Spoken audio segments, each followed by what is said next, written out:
We're now going to see the installation of two types of CPUs, socket type and slot type. This is a zero insertion force or ZIF socket. First raise the lever, then line up the pins on the processor with the holes in the socket and gently lower the processor in the socket. Do not force the processor. Zero insertion force means just that. Close the ZIF lever to lock the processor in place. Now take the heatsink fan assembly and lower it into place.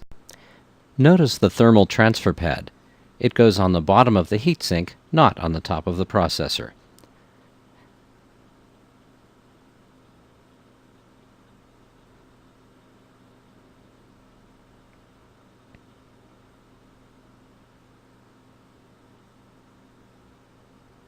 Once it's in place, you can plug in the fan connector so you don't forget.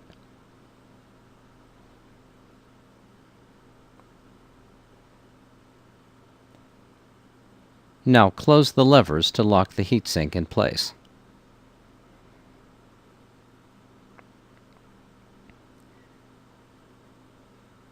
This is a slot motherboard.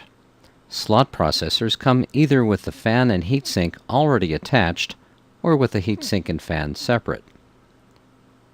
When you push the processor down, make sure the retention mechanism holds the processor securely. There are various types of retention mechanisms. Follow the instructions for yours.